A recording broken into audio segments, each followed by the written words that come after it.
આજે સાંજે ફરી એકવાર પ્રભુના નામને ધન્યવાદ આપીએ છીએ, પ્રભુનો પુષ્કળ આભાર માનીએ છીએ, પ્રભુની અદ્ભુત કૃપાને માટે, દયાને માટે, સત્યતાને માટે વિશેષ આ સમયે પ્રભુના નામને ધન્યવાદ આપીએ છીએ. આજે આખા દિવસ દરમિયાન પ્રભુએ જે અદ્ભુત એવી કૃપા આપી, સહાય કરી, મદદ કરી અને રાત્રિના સમયે ફરી એકવાર આપણે પ્રભુની હજુરમાં ભેગા થયા છે, ત્યારે પ્રભુના નામને ખરેખર ધન્યવાદ આપીએ છીએ. આવા આપણે પ્રાર્થના કરીએ અને આપણી સંગતની શરૂઆત કરીએ. સર્વસમર્થ અને સનાતન ઈશ્વર પિતા પ્રભુ પરમેશ્વર, અમે તમારા પવિત્ર અને મહાન નામને ધન્યવાદ આપીએ છીએ. તમારી કૃપાથી, દયાથી ભરજો, તમારા અદ્ભુત ને ઉત્તમ આશીર્વાદો આપજો એ પ્રાર્થનાની વિનંતી કરીએ છીએ. વિશેષ પ્રભુ અમારી પ્રાર્થના પ્રભુ આજની આ સંગતને માટે તમારું વચન અમારી મધ્ય આવે. ગત 2 દિવસોમાં પ્રભુ અમે ઘણી બધી બાબતો જોઈ અને પ્રભુ એ વિષયમાં અમે આગળ વધવા માંગીએ છીએ, ત્યારે તમારી કૃપા, તમારી દયા અમારી સાથે રાખજો. અમારી પ્રાર્થના વાલા તારનાર પ્રભુ ઈસુ ખ્રિસ્ત નામથી માંગીએ છીએ, આમેન. વિશ્વાસી જીવન વિશેની ઘણી બધી બાબતો આપણે છેલ્લા લગભગ 21-22 દિવસથી જોઈ રહ્યા છે, અને આજે જે બાબતને જોવા માંગીએ છીએ, છેલ્લા 2 દિવસના અનુસંધાનમાં જોવા માંગીએ છીએ, જેમાં ઈશ્વરે આપણને પરમ દિવસે આપણને એવું શીખ્યું કે શું ન કરવું, પછી શું કરવું, અને આજે આપણે એમાં થોડુંક આગળ અને ત્રીજો ભાગ કરીને આપણે ગીતશાસ્ત્ર 1ની સમાપ્તિ કરવા માંગીએ છીએ. પ્રભુના વચનમાંથી ગીતશાસ્ત્ર 1, જો તમારી પાસે બાઇબલ અત્યારે છે તો તમે ખુલ્લું રાખશો અને એમાં પ્રભુના વચનને થોડું વધારે ઊંડાણથી નિહાળવાનો પ્રયત્ન કરીએ છીએ. પ્રભુનું વચન કહે છે કે આટલી બાબતો કરવી જોઈએ અને આટલી બાબતો ન કરવી જોઈએ, અને ત્રીજી કલમની અંદર એ બાબત આપણને જણાવવામાં આવી છે કે કયા જીવનો એ ફળદ્રુપ હશે અને કયા જીવનો નકામા જીવનો હશે.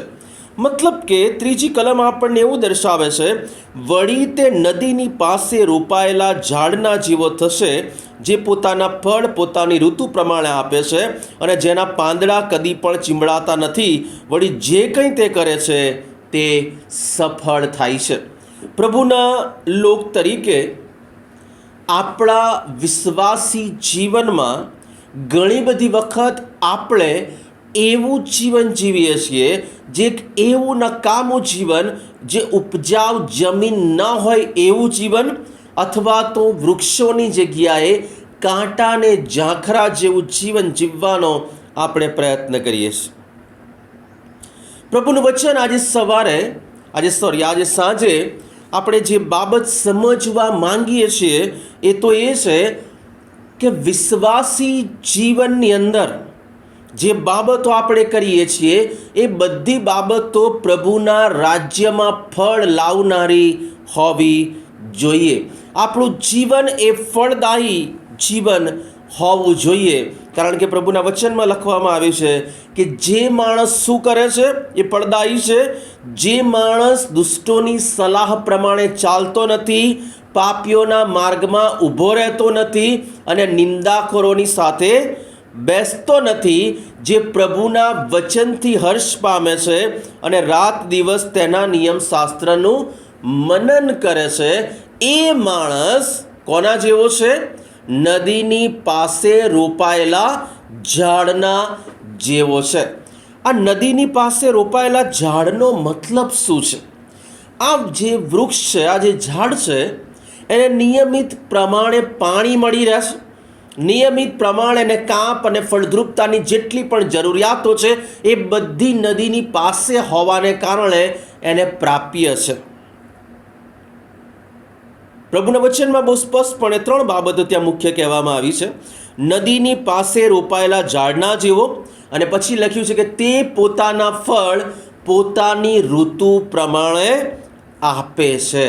તેના પાંદડા કદી પણ ચીમડાતા નથી, કારણ કે એના નિયમિત જીવનમાં અદ્ભુત રીતે ઈશ્વરે એની દરેક ઋતુઓને આશીર્વાદિત કરી છે. પ્રભુ એને વચનમાં કહે છે અને વચનમાં એ પાડે છે અને ધન્યતા અનુભવે છે, કારણ કે ઈશ્વરનો આશીર્વાદ જેમ નદીની પાસે રોપાયેલા ઝાડની પાસે એ ફળદ્રુપતાનો આશીર્વાદ છે, એ પાણીનો આશીર્વાદ છે, એવો આશીર્વાદ આ વ્યક્તિની પાસે છે. ઝાડ ક્યારે લીલુંછમ હોઈ શકે, યોગ્ય રીતે ફળ આપી શકે કે જ્યારે એની યોગ્ય માવજત કરવામાં આવે, એનામાં ખાતર પાણી કરવામાં આવે, અને અહીંયા વ્યક્તિના આત્મિક વ્યક્તિના જીવનને માટે, વિશ્વાસી વ્યક્તિના જીવનને માટે એનો ખોરાક જે છે, આત્મિક ખોરાક, એ વચનો છે. પ્રભુના વચનમાં એટલા માટે આપણે વાંચીએ છીએ કે ત્યાં લખવામાં આવ્યું છે, જે રાત દિવસ પ્રભુના વચનનું મનન કરે છે અને પ્રભુના વચનથી તે હર્ષ પામે છે. અને એ વ્યક્તિ જ્યારે હર્ષ પામે છે, એ આનંદિત થાય છે, પ્રભુના વચનમાં રહે છે, અને એના પાંદડા લીલા છે, એનું જિંદગી સારી છે, અને ફક્ત સારી જિંદગી જીવે છે એટલું જ નહીં, પણ તે ફળ લાવે છે. તે બીજા લોકોને માટે પણ આશીર્વાદનું કારણ બને છે. તમે હવે વિચાર કરી, આપણે આજનો પ્રશ્ન એ છે કે આપણે જો કહીએ છીએ કે પ્રભુ વિશ્વાસી જીવનો જીવું છું, આપણે ક્લેમ કરીએ છીએ કે આપણે વિશ્વાસી જીવન જીવીએ છીએ, તો આપણો પ્રશ્ન આપણી જાતને હોવો જોઈએ, શું આપણું જીવન ફળ લાવનારું છે? આપણે નદીની પાસે રહ્યા, ઘણા બધા લોકો મંડળીની પાસે હોય છે, મંડળીની નજીકમાં ઘર લે છે. શાના માટે? કે મંડળીમાં નિયમિત જઈ શકાય, પ્રભુના વચનો સાંભળી શકાય, સંપર્કમાં રહી શકાય, અલગ અલગ સંગતોના ભાગીદાર થઈ શકાય. બહુ સરસ, પાંદડા લીલા છે. તકલીફ એ છે પણ ફળ આવતા નથી. બધું જ છે એમની પાસે, પણ ફળ આવતા નથી.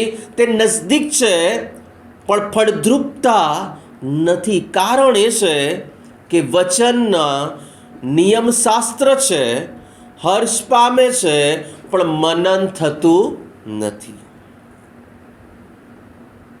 ઘણા બધા લોકોના જીવનમાં, ઘણા બધા સેવકો સંતોના જીવનમાં પણ આવું જોઈએ છે.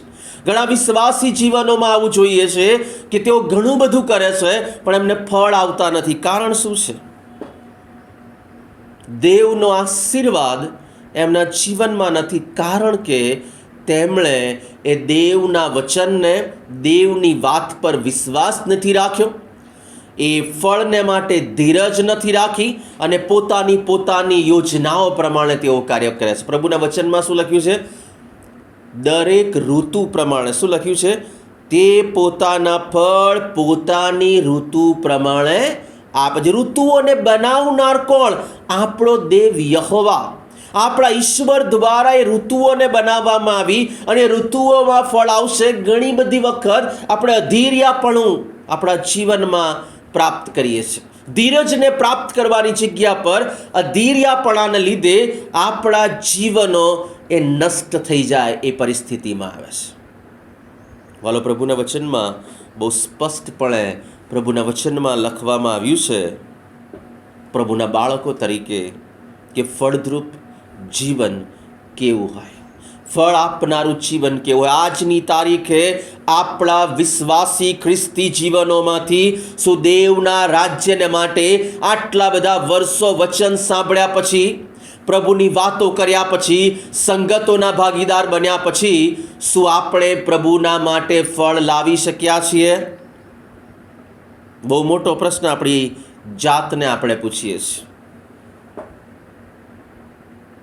ચોથી કલમ, દુષ્ટો એવા નથી, પણ તેઓ પવનથી ઉડતા ફોતરા જેવા છે.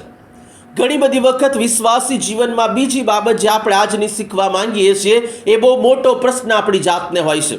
કેટલા બધા લોકોની સાથે કાઉન્સેલિંગ કરતા મેં આ વાતને નોંધી છે કે વારંવાર તેઓ કહે છે, સાહેબ હું તો બાઇબલ વાંચું છું, હું તો ચર્ચમાં જાઉં છું, બધું જ કરું છું, પણ મારા જીવનમાં આશીર્વાદ નથી. પણ પેલો માણસ તો દુષ્ટ છે, નકામો છે, પ્રભુની યોજના પ્રમાણે ચાલતો નથી, પ્રભુના માર્ગમાં યોગ્ય રીતે વર્તતો નથી, એના જીવનમાં વ્યસનો અને વ્યભિચાર અને નકારાત્મકતાઓ છે, અને છતાંય પ્રભુ એને આશીર્વાદ મળે અને મને ન મળે. કેવું ચાલે? વાલો, પ્રભુના વચનમાં બહુ સ્પષ્ટપણે લખવામાં આવ્યું છે, એ લાંબા સમય સુધી ચાલનારી બાબતો નથી. દુષ્ટો કેવા છે? પવનથી ઉડતા ફોતરા જેવા છે. ઘણી બધી વાર આપણને એવું લાગે છે કે તેઓની વૃદ્ધિ થાય છે, તેઓ ઊંચે જાય છે, પણ વાલાઓ ખરેખર ઊંચે જતા નથી. એ ફેંકાઈ જવાને માટે જઈ રહ્યા છે.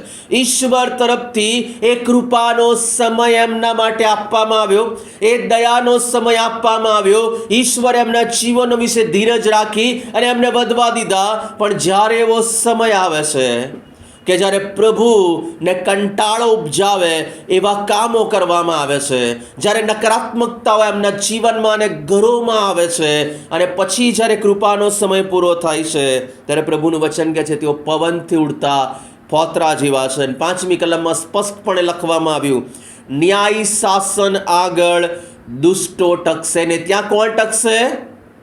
જે માણસે એ નિયમ શાસ્ત્ર પ્રમાણે કાર્ય કર્યું છે, પ્રભુના વચનો વાંચ્યા છે, પ્રભુના વચનોને જીવનમાં ઉતાર્યા છે, પ્રભુ ઈસુ ખ્રિસ્તને પોતાના અંગત તારનાર તરીકે સ્વીકાર્યા છે, એ લોકો ન્યાય શાસન આગળ ટકશે. અને શું લખવામાં આવ્યું છે? ન્યાય શાસન આગળ દુષ્ટો ટકશે નહીં, અને ન્યાયીઓની સભામાં પાપીઓ ઊભા રહી શકશે નહીં. બીજા શબ્દોમાં કહીએ તો જે વ્યક્તિ દુષ્ટોની સલાહ પ્રમાણે ચાલે છે, પાપીઓના માર્ગમાં ઊભો રહે છે અને નિંદાખોરોની સાથે બેસે છે, જે નિયમ શાસ્ત્રને વાંચતો નથી, પ્રભુના વચનનું મનન નથી કરતો, એ નદીની પાસે રોપાયેલા ઝાડ જેવો નથી. એના જીવનમાં વચન કામ કરતું નથી. એના જીવનમાં પ્રભુની કૃપાનો અનુભવ તે કરી શકતો નથી. તે ફક્ત બાહ્ય રીતે બહુ સારો દેખાતો હોય પણ આંતરિક રીતે નકારાત્મકતાઓથી ભરેલો વ્યક્તિ છે. પ્રભુના વચનમાં એક અંજીરીનું ઉદાહરણ આપવામાં, જૂના કરારમાં પ્રભુનું વચન કહે છે તે ફળ પોતાની ઋતુ પ્રમાણે આપે છે, અને અંજીરની ઋતુ નહોતી એ સમયે ઈશ્વરે ફળ માંગ્યું. એનો મતલબ કે ઈશ્વર તમારી ને મારી પાસે એ તૈયારી માટેની વાત કરે છે કે ગમે તે સમયની અંદર તમારે તૈયાર રહેવું પડશે, એ ફળ આપવા પડશે, અને તમારે ધીરજથી પ્રભુના માર્ગમાં ચાલવું પડશે. એની જગ્યા પર આપણે બીજી બધી બાબતોમાં ખોવાઈ જઈએ છીએ, પાંદડા લીલા કરવાની બાબતોમાં ખોવાઈ જઈએ છીએ, પણ ફળ આપવાની બાબતો પર આપણું લક્ષ્ય આપતા નથી. કેટલા બધા ખ્રિસ્તી જીવનો આજે બાહ્ય રીતે લીલાછમ દેખાય છે પણ આંતરિક રીતે બહુ જ ખરાબ પરિસ્થિતિમાં, બહુ જ નકારાત્મકતા સાથે જીવનો જીવે છે. વલાઓ, પ્રભુનું વચન કહે છે ફળદ્રુપ જીવનનું વચન ઈશ્વરે તમને ને મને આપ્યું છે. પ્રભુનું વચન કહે છે દુષ્ટોનો અંત થશે. એ ભલે તમને અત્યારે ઉડતા દેખાય, ભલે ઊંચા જતા દેખાય, પણ ઈશ્વર દરેકને પ્રેમ કરે છે, એમને પણ એ કૃપા આપી રહ્યા છે, એમના જીવન વિશે દેવ ધીરજ રાખે છે. અને જ્યારે એ કૃપાનો સમય પૂરો થશે અને ન્યાય શાસન આગળ ઊભા રહેવાની વાત આવશે તો પ્રભુના વચનમાં બહુ સ્પષ્ટપણે લખ્યું છે, ન્યાયીઓની સભામાં પાપીઓ ઊભા રહી શકશે નહીં. કેમ? 5મી કલમ એનો જવાબ આપે છે, કેમ કે યહોવા ન્યાયીઓનો માર્ગ જાણે છે. અય્યુબની જેમ કદાચ તમે હેરાન થયેલા હોય પણ પ્રભુના માર્ગમાં ચાલો છો, પ્રભુને ખબર છે.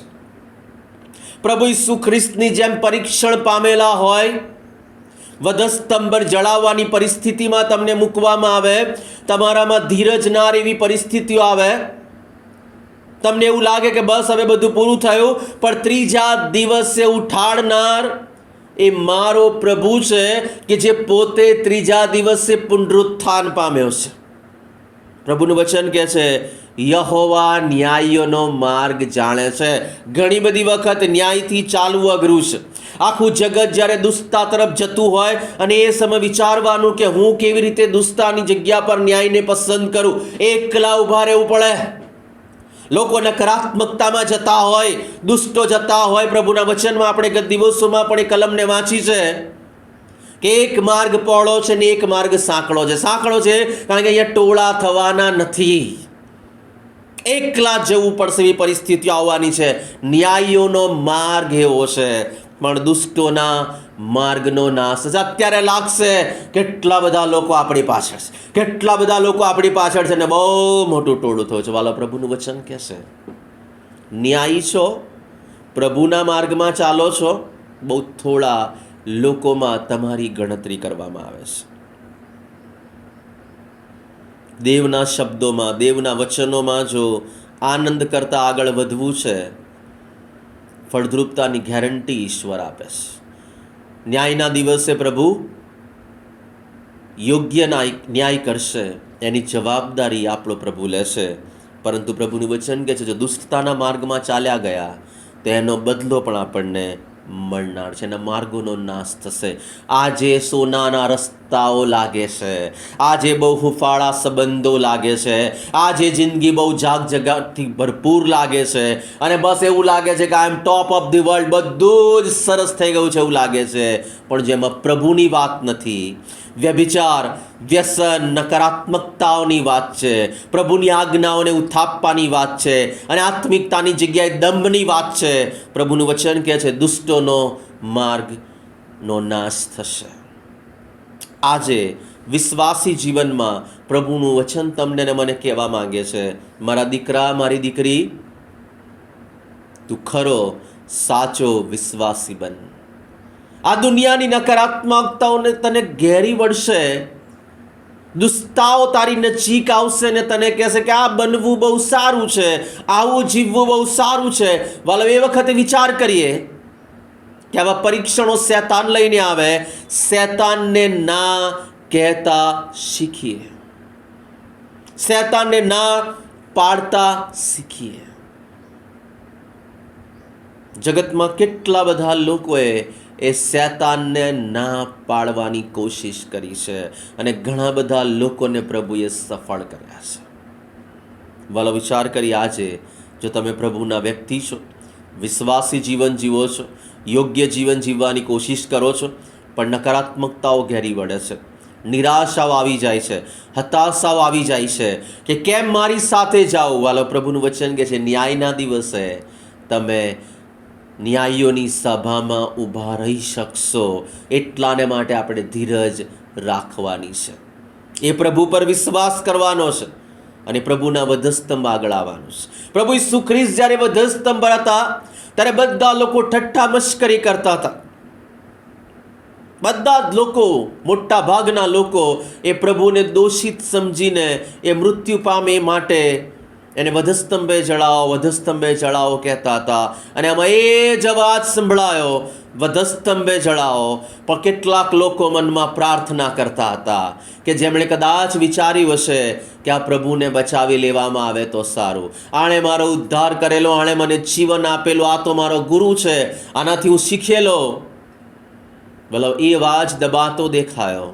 પણ ત્રીજા દિવસે મારો ને તમારો પ્રભુ ઈસુ ખ્રિસ્ત એ પુનરુત્થાન પામ્યો ત્યારે પેલા બધા જ અવાજો ચૂપ થઈ ગયા. બાઇબલ જણાવે છે કે સિપાહીઓને શું કરવામાં આવ્યું? પૈસા આપીને ખરીદવામાં આવ્યા કે તેમણે કહેવાનું કે એમના શિષ્યોને, એમના અનુયાયીઓ આવીને કબરમાંથી એમને ચોરી ગયા છે. એ પ્રમાણેનો પ્રપંચ કરવામાં આવ્યો. પણ એવા પ્રપંચો ચાલ્યા નહીં. આજે 2000 વર્ષ પછી કરોડો લોકો પ્રભુ ઈસુ ખ્રિસ્તમાં વિશ્વાસ ધરાવે છે. આ પ્રભુના વચનની તાકાત છે, પ્રભુની તાકાત છે, અને પવિત્ર આત્માના સ્પર્શમાં કાર્યો આજે પણ થાય છે. વિચાર કરીએ, ધીરજ સાથે આગળ વધીએ, અને પ્રભુનું વચન કહે છે પ્રભુ કૃપા આપશે. પ્રાર્થના કરીએ. સર્વસમર્થ અને સનાતન ઈશ્વર પિતા, પ્રભુ પરમેશ્વર, અમે તમારા પવિત્ર અને મહાન નામને ધન્યવાદ આપીએ છીએ. તમારી કૃપાથી, તમારી દયાથી ભરજો, તમારા ઉપરના આશીર્વાદો આપજો, અને પ્રભુ અમે અમારા જીવનમાં ધીરજ રાખી શકીએ, દુષ્ટતાની સામે લડી શકીએ, અને તમારી કૃપાની અંદર યોગ્ય વિશ્વાસી જીવન જીવી શકીએ એવી કૃપા આપજો. અમે દરેક પ્રભુ તમારા હાથમાં સોંપાતા પ્રાર્થના પ્રભુ ઈસુ ખ્રિસ્ત નામથી માંગીએ છીએ. આમેન. હવે આપણા તારનાર પ્રભુ ઈસુ ખ્રિસ્તની કૃપા, દેવ બાપનો પ્રેમ, પ્રભુ પરમેશ્વર પિતાની સંગત હમણાંથી સદા સર્વકાળ સુધી આપણ સર્વની સાથે હો. આમેન.